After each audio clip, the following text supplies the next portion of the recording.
Hello everyone, this is Manisha Chauhan and welcome back to Education Unfurlbiology.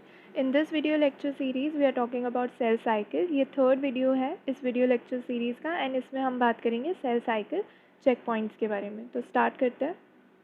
ये चीज़ हमने through out discuss की है कि जैसे एनिमल्स में जो सेल साइकिल होती है वो बहुत ही कोऑर्डिनेटेड और बहुत ही रेगुलेटेड प्रोसेस होता है, जिसके अंदर वक्त वक्त पे जो सेल है वो चेक करता रहता है कि अभी उसने जो भी काम किया वो ठीक तरीके से हो गया है या नहीं हो गया, वो आगे जा सकता है या नहीं जा सकता, है ना।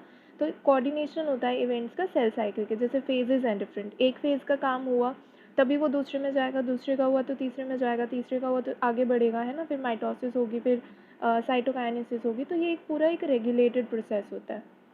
जैसे मान लो एक एग्जांपल लेते हैं, कोई सेल है जिसके अंदर रेप्लिकेशन पूरी नहीं हुई है, यानी कि रेप्लिकेशन कहाँ होती है, एस फेज़ में होती है। तो रेप्लिकेशन पूरी नहीं हुई है, एस फेज़ का काम पूरा नहीं हुआ है, पर सेल जो है ना वो आगे चला गया, वो G2 में चला गया, एम भी कर लिया उसने, यानी माइटोसिस हो गई उसकी एंड न्यू डॉटर सेल्स बन गया। जो डॉटर सेल्स बने हैं उनके अंदर जो जीनोम गया है वो पूरा नहीं है ना, क्योंकि रेप्लिकेशन नहीं हुई है माइटोसिस में कंप्लीट। तो कुछ डीएनए का पार्ट तो जीनोम में है ही नहीं जो डॉटर सेल्स के पास पहुंचा है। तो ऐसे जो सेल्स हैं वो सर्वाइव कर पाएंगे? नहीं कर पाएंगे ना। तो इसी चीज़ को प्रिवेंट करने के लिए हम क्या करते हैं, जो सेल साइकिल के जो इवेंट्स हैं ना उनकी कोऑर्डिनेशन मेंटेन करने की कोशिश करते हैं। पिछले वीडियो लेक्चर्स में हमने ये देखा था कि कैसे सेल का जो साइज़ है या एक्स्ट्रा सेलुलर सिग्नल्स हैं, जैसे न्यूट्रिएंट्स हो गए, ग्रोथ फैक्टर्स हो गए, वो कैसे सेल साइकिल रेगुलेशन में हेल्प करें, राइट। इस वीडियो लेक्चर में हम देखेंगे कि कैसे चेक पॉइंट्स जो हैं वो सेल साइकिल की रेगुलेशन में या इवेंट्स के कोऑर्डिनेशन में हेल्प कर रहे हैं। जो चेक पॉइंट्स हैं ना ये प्रिवेंट करेंगे कि सेल अगले फेज़ में चला जाए अगर उसका पिछले फेज़ का काम अभी तक हुआ ही नहीं है। तो अगर कोई इनकम्प्लीट या डैमेज क्रोमोसोम है या रेप्लिकेशन नहीं हुई है तो जो सेल है वो अगले फेज़ में नहीं जाएगा, सेल साइकिल में वो पास नहीं होएगा। ठीक है, ये सेंस करते हैं अगर कोई अनरेप्लिकेटेड या डैमेज डीएनए प्रेजेंट है, और कोऑर्डिनेट करते हैं इस पूरी सेल साइकिल की प्रोग्रेशन को विद रेप्लिकेशन। और अगर मान लो कोई डैमेज है भी तो सेल को टाइम देते हैं कि वो अपना जो डैमेज है, जो भी प्रॉब्लम है उसको रिपेयर कर ले। ठीक है, तो ये तो हो गया एक जनरल इंट्रोडक्शन कि चेक पॉइंट्स क्या होते हैं और उनका अल्टीमेटली एम क्या होता है। ठीक, नाउ ये जो चेक पॉइंट्स होते हैं ना ये different different cell cycle phases में प्रेजेंट होते हैं। जैसे G1 में भी प्रेजेंट है, S में भी है, G2 में भी है, M में भी है। तो इनको हम एक एक करके देखते हैं। तो सबसे पहले हम बात करेंगे G1 के अंदर जो चेक पॉइंट है। तो G1 फेज़ में जो लेट G1 फेज़ है उसके अंदर एक चेक पॉइंट होता है, और ये पहला चेक पॉइंट है। तो ये प्राइमरी पॉइंट है जहाँ पे सेल ये डिसाइड करता है कि अब वो आगे डिवीजन करेगा या नहीं करेगा। और इन केस सेल इस चेक पॉइंट से पास कर जाता है तो वो इरिवर्सिबली कमिटेड हो जाता है टू डिवीजन, यानी कि अगर वो इस चेक पॉइंट से निकल आया है तो वो 2 डॉटर सेल्स बनाएगा ही बनाएगा। लेकिन कोई प्रॉब्लम नहीं होनी चाहिए, जैसे डीएनए डैमेज नहीं होना चाहिए, रेप्लिकेशन इश्यूज़ नहीं होने चाहिए। अगर ये इश्यूज़ नहीं हैं तो वो कमिटेड हो जाता है कि अब मैं 2 डॉटर सेल्स बनाऊंगा ही बनाऊंगा। और अगर इश्यूज़ प्रेजेंट है तो क्या होगा, सेल साइकिल को जहाँ पे भी इशू दिख रहा है वहाँ पे रोका जाएगा और उसको टाइम दिया जाएगा कि वो अपना जो भी काम है वो रिपेयर कर ले, जो भी इशू है उसको ठीक कर ले। और अगर वो इशू ठीक नहीं होता तो जो सेल है वो डेथ के लिए भेजा जाता है, अपोप्टोसिस होती है। ठीक है, तो यहाँ पे ये जो G1 फेज़ में, लेट G1 फेज़ में जो चेक पॉइंट है जो डिसाइड करे कि सेल आगे डिवीजन में जाएगा या नहीं जाएगा, इस चेक पॉइंट को एनिमल सेल्स में कहा जाता है रिस्ट्रिक्शन पॉइंट, और जो ईस्ट सेल्स होते हैं उनके अंदर इसे कहा जाता है स्टार्ट पॉइंट। अगर आपने पिछला जो सेकेंड लेक्चर है इस लेक्चर सीरीज़ का वो देखा तो आप रिलेट कर पाओगे। ठीक है, अब अगर मान लो कि इस चेक पॉइंट पे जब सेल है तो जो भी चीज़ें चाहिए सेल को, सेल का साइज़ प्रॉपर है, न्यूट्रिएंट्स प्रॉपर हैं, ग्रोथ फैक्टर्स अगर चाहिए तो वो प्रॉपर तरीके से प्रेजेंट हैं, डीएनए डैमेज नहीं है, तो जो सेल है वो इस चेक पॉइंट से पास कर जाएगा। ये सारी चीज़ें चेक होती है ना G1 में, तो इस चेक पॉइंट से वो पास कर जाएगा और वो कहाँ चला जाएगा, एस फेज़ में। लेकिन अगर कहीं पर भी कोई भी दिक्कत आ जाती है तो जो सेल है वो एस फेज़ में नहीं जाएगा, वो इंस्टेड कहाँ चला जाएगा, G0 फेज़ में चला जाएगा। अब एक चीज़ और देखना कि G1 फेज़ में जब एक सेल है ना तो उसके डीएनए की रेप्लिकेशन नहीं हुई है ना। फेजेस जब हमने पढ़े थे तब हमने देखा था कि G1 में रेप्लिकेशन नहीं हुई होती है, डीएनए सिंथेसिस यहाँ पर नहीं होती है, डीएनए सिंथेसिस कहाँ होती है, एस फेज़ में होती है रेप्लिकेशन, है ना। तो G1 में रेप्लिकेशन नहीं हुई है, तो G1 के अंदर G1 चेक पॉइंट ये भी चेक करता है कि जो डीएनए रेप्लिकेशन के लिए जाने वाला है, यानी एस फेज़ में जाने वाला है, उसके अंदर कोई डैमेज तो नहीं है। तो जो G1 का चेक पॉइंट है वो भी एक डीएनए डैमेज चेक पॉइंट है, मतलब वो चेक करेगा कि जो अनरेप्लिकेटेड डीएनए अभी जिसकी अभी रेप्लिकेशन होनी है उसमें कोई गड़बड़ तो नहीं है। यानी इससे क्या फ़ायदा होगा कि जो अगर मान लो G1 में ही पता चल जाए, वहीं पे ठीक हो जाए, तो खामखा रेप्लिकेशन नहीं होगी ना डैमेज डीएनए की। तो ये फ़ायदा होगा। तो जीवन में चेक हो जाता है कि डीएनए जिसकी अभी रेप्लिकेशन नहीं हुई है वो तरीके से प्रेजेंट है या नहीं है, उसमें कोई म्यूटेशन तो नहीं है। अब जो जीवन का जो चेक पॉइंट है, लेट जीवन का चेक पॉइंट, जिसे हम रिस्ट्रिक्शन पॉइंट या स्टार्ट पॉइंट कहते हैं, अगर वहाँ पे सेल के अंदर जो भी क्रियाएँ हो रही हैं, जो भी चीज़ें हो रही हैं, वो सारी सही पाई गई, तो जो सेल है वो कहाँ चला जाएगा, वो एस फेज़ में चला जाएगा, है ना। एस फेज़ क्या है, सिंथेसिस फेज़, और यहाँ पे क्या होता है, डीएनए की रेप्लिकेशन होती है। तो एस फेज़ में एक तो जो डीएनए प्रेजेंट है ना, उसकी इंटीग्रिटी को मेंटेन करने के लिए मॉनिटरिंग की जाती है। मॉनिटरिंग क्या की जाती है, पता लगाया जाता है कि डीएनए जो है वो जो आया है या जो है वो डैमेज तो नहीं है। अगर डैमेज है तो उसकी रिपेयर शुरू हो जाएगी, वो रिपेयर किया जाएगा। फिर उसके बाद जो डीएनए रेप्लिकेशन है वो भी इसी फेज़ में हो रही है, तो रेप्लिकेशन के टाइम पे भी कुछ दिक्कतें हो सकती हैं, जैसे मान लो कोई इनकरेक्ट बेस है वो इनकॉर्पोरेट हो गया, गलत बेस लग गया तो पॉइंट म्यूटेशन हो गई, या फिर कोई इनकम्प्लीट रेप्लिकेशन हो गई, मान लो लूप बन गया, तो जहाँ पे भी पेरेंट जो स्ट्रैंड है उसमें लूप बना है, वहाँ से डॉटर स्ट्रैंड के अंदर वो सीक्वेंस नहीं आएगा लूप वाला, है ना। तो वो सीक्वेंस गायब हो गया, वो सीक्वेंस भी चाहिए, हर सीक्वेंस इंपॉर्टेंट है, तो वो जो रेप्लिकेशन है वो तरीके से होए, उसकी क्वालिटी जो है वो मेंटेन रहे, वो कौन देखता है, एस फेज़ देखता है। अगर मान लो डीएनए रेप्लिकेशन के टाइम पे कोई भी प्रॉब्लम हो रही है, उसको ठीक भी कहाँ किया जाएगा, एस फेज़ में किया जाएगा। और ये सारी मेंटेनेंस, ये सारी मॉनिटरिंग, ये सारी क्वालिटी कंट्रोल कौन कर रहा है, एस फेज़ का चेक पॉइंट। तो एस फेज़ भी जो है, जैसे मतलब जो एस फेज़ का चेक पॉइंट है उसको भी हम क्या कह सकते हैं, डैमेज डीएनए का चेक पॉइंट या अनरेप्लिकेटेड डीएनए चेक पॉइंट है ये, ठीक। सो नाउ जब एस फेज़ के जो इवेंट्स हैं वो हो चुके हैं, तो सेल कहाँ में एंटर करेगा, अगला फेज़ कौन सा है, G2 फेज़, है ना, गैप 2 फेज़। गैप 2 फेज़ में जाएगा। गैप 2 फेज़ के बाद कौन सा फेज़ आता है, एम फेज़। तो सेल जब गैप 2 फेज़ के अंदर है तो वो खुद को इस तरीके से तैयार करता है कि वो एम फेज़ यानी माइटोसिस फेज़ के अंदर जाने के लायक बन जाए। माइटोसिस फेज़ में जाके क्या होना है, उसका न्यूक्लियर डिवीजन होना है। तो जो सेल है अब उसको इसकी तैयारी करनी है कि उसकी न्यूक्लियर डिवीजन हो जाए। तो G2 फेज़ के अंदर क्या क्या चीज़ें चेक होती है, एक डीएनए डैमेज चेक होएगा, और ये भी चेक होएगा कि डीएनए की रेप्लिकेशन पूरी तरीके से हो रही है या नहीं हुई है, ठीक है। तो इसको ये कह सकते हैं कि डीएनए की इंटीग्रिटी को मेंटेन करने में हेल्प करता है, यानी डीएनए डैमेज को चेक करता है, और डीएनए की रेप्लिकेशन को भी मॉनिटर करता है, यानी कि एस फेज़ से जो डीएनए आया वो कम्प्लीटली रेप्लिकेटेड है भी या नहीं है, वो चीज़ कहाँ चेक हो रही है, G2 फेज़ में हो रही है। अब मान लो कि जो भी सेल हमारे पास आया है उसके अंदर कुछ प्रॉब्लम्स हैं, एरर्स हैं, किस तरीके के एरर्स हैं, जैसे इनकम्प्लीट रेप्लिकेशन हुई है या उसका डीएनए डैमेज है, जो भी हमने डिस्कस किया, तो जो सेल है वो G2 में ही रुक जाएगा, वो G2 में ही रहेगा, ठीक है। और फिर उसकी जो रिपेयरिंग की ज़रूरत है, जो भी चीज़ें हैं, उसका टाइम उसको मिल जाएगा, सेल को वो रिपेयर करना शुरू करेगा, रिपेयर यहाँ पे अलाउड कर देते हैं, ठीक है। तो एरर हुआ, सेल G2 में रुक गया, वो रिपेयर कर रहा है। अब जब एक बारी वो ठीक हो जाएगा, जो भी प्रॉब्लम हुई थी वो उसने ठीक कर लिए सेल ने, तो वो कहाँ चला जाएगा, वो फाइनली माइटोसिस फेज़ में चला जाएगा, जहाँ पे उसकी न्यूक्लियर डिवीजन होने वाली है। लेकिन अगर मान लो एरर हुआ, सेल G2 में रुक गया, लेकिन जो डैमेज हुआ है वो इरिपेयरेबल है, यानी वो ठीक नहीं हो रहा है, तो फिर क्या होगा, फिर जो सेल है उसको भेजा जाएगा उसकी डेथ के लिए, प्रोग्राम सेल डेथ यानी अपोप्टोसिस के लिए। तो जो सेल साइकिल का G2 का चेक पॉइंट है वो भी क्या चेक कर रहा है, डीएनए डैमेज चेक कर रहा है, तो ये भी एक डीएनए डैमेज चेक पॉइंट है। तो अब ये देख सकते हो कि डीएनए की इंटीग्रिटी को मेंटेन करने के लिए सेल साइकिल में तीनों फेजेस में अब तक डीएनए डैमेज को चेक करते हुए आए हैं। जीवन में भी हुआ था, यानी रेप्लिकेशन से पहले, एस फेज़ में भी हो रहा था, यानी रेप्लिकेशन जब हो रही थी तब, और G2 में भी हुआ है जब रेप्लिकेशन हो चुकी है तब। तो म्यूटेशन वगैरह जो है ख़त्म करने के लिए जो सेल साइकिल है उसमें तीनों फेजेस में चेक पॉइंट्स होते हैं। अलग अलग चेक पॉइंट्स पे अलग अलग तरीके से अलग अलग चीज़ें डीएनए के बारे में देखी जाती हैं कि कहीं कोई दिक्कत ना आ जाए। तो 3 डीएनए डैमेज चेक पॉइंट्स अभी तक हमने देखे, एक G1 में, एक एस में और एक G2 में, ठीक है।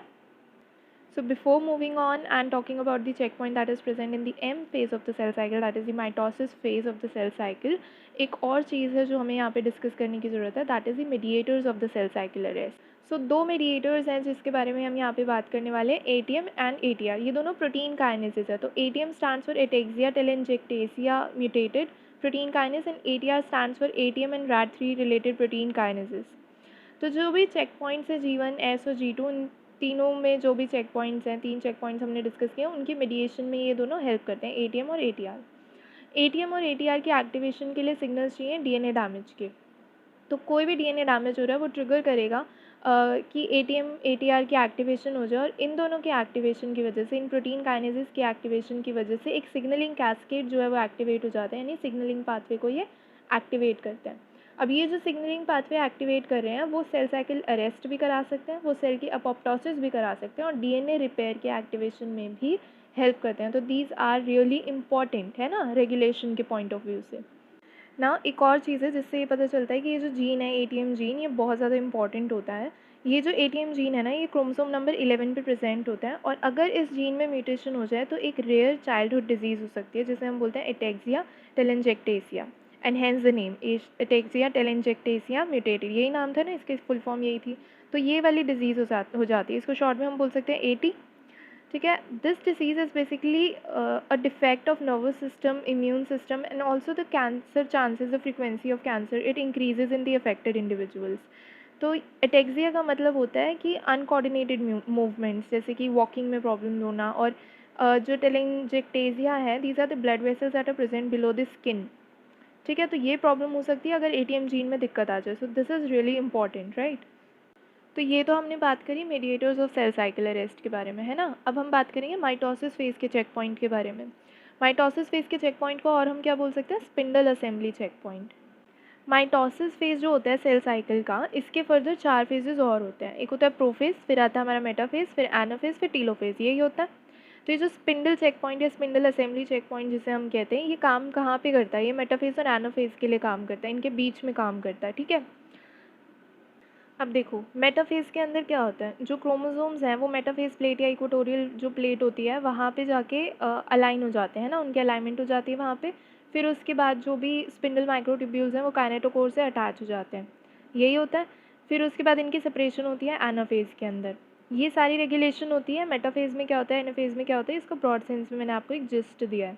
अब ऐसा तो है नहीं कि एनाफेज के अंदर जब सेपरेशन हो गया और मान लो गलत हो गया कुछ, तो वो वापस से मेटाफेज में चला जाएगा और फिर कर लेगा, ऐसा नहीं होता है ना।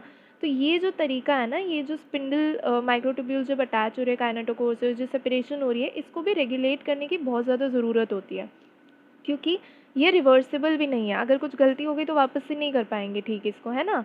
तो इसको चेक करने के लिए spindle assembly checkpoint work करता है कि ये जो सिस्टर क्रोमैटिड्स हैं, ये सारे के सारे तरीके से स्पिंडल माइक्रोट्यूब्यूल्स के साथ अच्छे से अटैच हो गया है। एक क्रोमोसोम 2 स्पिंडल फाइबर से अटैच होता है ना ऑपोजिट पोल से, वो हो चुका है, और अब आगे हम एनाफेज करवा सकते हैं, यानी इनकी सेपरेशन करा सकते हैं सिस्टर क्रोमैटिड्स की। एंड हेंस इसको हम क्या कह सकते हैं कि जो स्पिंडल असेंबली चेक पॉइंट है वो क्या चेक कर रहा है कि क्रोमोसोम अटैचमेंट जो स्पिंडल से हो रही है वो फेज प्लेट पे तरीके से हो रही है या नहीं हो रही। ये चीज़ कौन काम कर रहा है, माइटोसिस का चेक पॉइंट। ठीक, नाउ एग्जैक्टली कैसे काम करता है स्पिंडल असेंबली चेक पॉइंट, ये क्या करेगा अगर मान लो कोई क्रोमोसोम ऐसा है जिसकी अटैचमेंट नहीं हुई है स्पिंडल माइक्रोट्यूब्यूल से। ठीक है, तो उस केस में क्या होगा, ये जो क्रोमोसोम मिसप्लेस हुआ है ना, इसकी वजह से जो सेल साइकिल है वो एम फेज़ में यानी माइटोसिस फेज़ में रुक जाएगी, और वहाँ पे जो स्पिंडल्स हैं उनको टाइम मिल जाता है कि वो इस फ्लोटिंग क्रोमोसोम को, मान लो वो साइटोप्लाज्म में कहीं है, तो इस क्रोमोसोम को कैच कर ले। फिर उसके बाद जब एक बारी वो कैच कर लेगा, वो क्रोमोसोम अटैच हो जाएगा, एक तरीके से अटैचमेंट हो जाएगी, जितने भी स्पिंडल माइक्रोट्यूब्यूल्स हैं क्रोमोसोम के काइनेटोकोर से अटैच हो जाएंगे, तो जो सेल साइकिल है वो वापस से रिज्यूम हो जाएगी, और फिर उसके बाद जो एम फेज़ है कंप्लीट हो जाएगा, और उसके बाद क्या होगा, साइटोकाइनेसिस। पर मान लो कि ऐसा नहीं होता है, मान लो कि इस चेक पॉइंट के बाद भी जो क्रोमोसोम सेट है वो डिस्ट्रीब्यूट होना फेल हो जाते हैं, यानी दोनों डॉटर सेल्स के अंदर पूरे पूरे क्रोमोसोम सेट नहीं जाते हैं, तो जो ऐसा सेल बनेगा वो हमने स्टार्टिंग में भी डिस्कस किया था, जो ऐसे सेल्स होते हैं जिनके अंदर पूरा का पूरा क्रोमोसोम सेट नहीं आया है, वो ऐसे सेल सर्वाइव नहीं कर पाते हैं। ठीक है, तो इसको कंक्लूड करने के लिए हम क्या कह सकते हैं कि स्पिंडल असेंबली चेक पॉइंट जो है वो मॉनिटर करता है कि क्रोमोसोम की अलाइनमेंट माइटोटिक स्पिंडल पे तरीके से हो रही है, और हेंस ये इंश्योर करता है कि कंप्लीट जो सेट है क्रोमोसोम का वो हर डॉटर सेल में कंप्लीट जाए। ठीक है, और अगर ऐसा नहीं होता है तो पहले जो सेल साइकिल है वो रुकेगी मेटाफेज पे, कंप्लीट जो कॉम्प्लीमेंट है क्रोमोसोम का उसकी ऑर्गेनाइजेशन होएगी, फिर प्रोसेस को रिज्यूम किया जाएगा और कंप्लीट डिस्ट्रीब्यूशन होएगी टू द डॉटर सेल्स।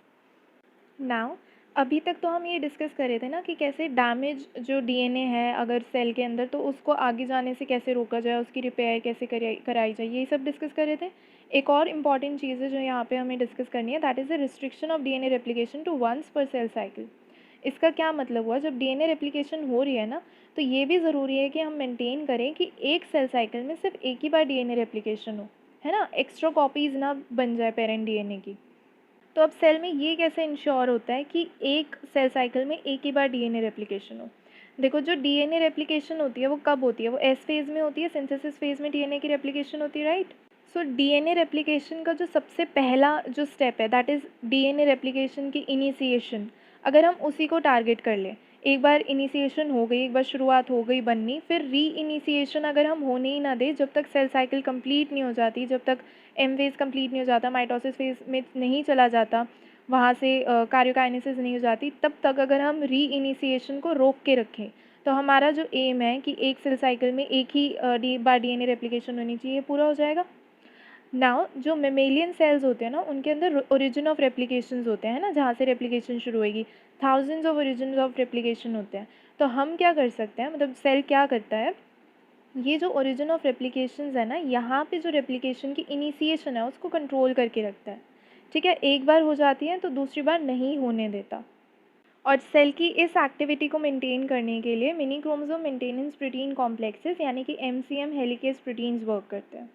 ये जो एमसीएम प्रोटीन्स हैं ये ओआरसी यानी कि ओरिजिन रिकॉग्निशन कॉम्प्लेक्स के साथ बाइंड करते हैं, कहाँ जाके, रेप्लिकेशन ओरिजिन पे जाके, ठीक है। कुछ लाइसेंसिंग फैक्टर्स होते हैं जो इसकी एक्टिविटी को कंट्रोल करते हैं और इनिशिएशन ऑफ रेप्लिकेशन को अलाउ करते हैं। नाउ ये जो एमसीएम प्रोटीन्स है ना, ये रेप्लिकेशन ओरिजिन से सिर्फ और सिर्फ G1 फेज़ यानी कि गैप 1 फेज़ में ही बाइंड करेंगे। बाकी की जो फेजेज़ यानी G2 phase, S phase, M phase, इसमें बाइंड नहीं करते हैं ये डीएनए के ओरिजिन, रेप्लिकेशन ओरिजिन से, ठीक है। तो G1 में बाइंडिंग हो जाएगी, सेल जाएगा एस फेज़ में, वहाँ पे डीएनए रेप्लिकेशन हो जाएगी। डीएनए रेप्लिकेशन शुरू हो गई तो एमसीएम प्रोटीन्स जो हैं वो ओरिजिन से डिस्प्लेस हो जाएंगे, ठीक। अब एमसीएम डिस्प्लेस हो गए, इनिशिएशन हो रही है और डीएनए रेप्लिकेशन हो रही है, सारे रेप्लिकेशन जो ओरिजिन ऑफ रेप्लिकेशन है वहाँ पे ये एक्टिविटी हो रही है, ठीक है। तो डीएनए की जो रेप्लिकेशन है वो शुरू हो चुकी है, आगे प्रोसेस कंटिन्यू हो जाएगा। अब एमसीएम को वापस से बाइंड करने से ही तो रोकना है, वापस से बाइंड कर जाएगा तो क्या होगा, फिर से शुरू हो जाएगी डीएनए की रेप्लिकेशन, यानी कि एक सेल साइकिल में काफ़ी बार हो जाएगी। वही चीज़ तो हमको प्रिवेंट करनी है। तो हमें क्या करना है, अल्टीमेटली हमें ये देखना है कि ये एमसीएम वापस से ना बाइंड हो जाए।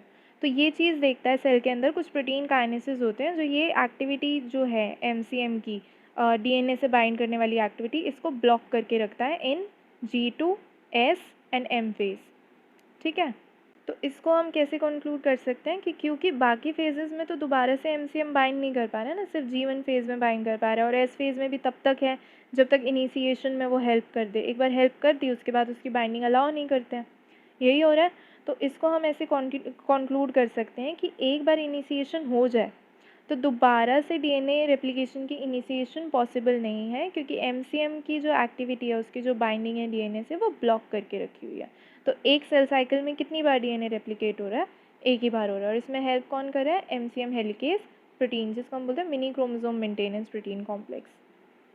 सो ये जितने भी चेक पॉइंट्स हैं, जितने भी ट्रिगर्स हैं जो सेल साइकिल की रेगुलेशन में हेल्प करते हैं, ये अल्टीमेटली करते क्या है, ये एक सिग्नलिंग पाथवे जो होता है सेल का, उसको एक्टिवेट करते हैं। ये जो सिग्नलिंग पाथवे है ये फर्दर या तो एक्टिवेट करेगा या इनएक्टिवेट करता है सर्टेन कोर प्रोटीन्स को, जैसे प्रोटीन काइनेसिस, जो कि ये हेल्प करते हैं सेल साइकिल को डिसाइड करने में कि सेल साइकिल को अब आगे जाना है या फिर उसका जो प्रोग्रेशन है उसे रोकना है ड्यू टू सर्टेन एरर्स और समथिंग लाइक दैट। जैसे कि हमने एटीएम और एटीआर प्रोटीन काइनेसिस के बारे में बात किया कि वो कैसे करते हैं, रेगुलेशन में थोड़ी बहुत जो हमने डिस्कशन की थी उनके बारे में।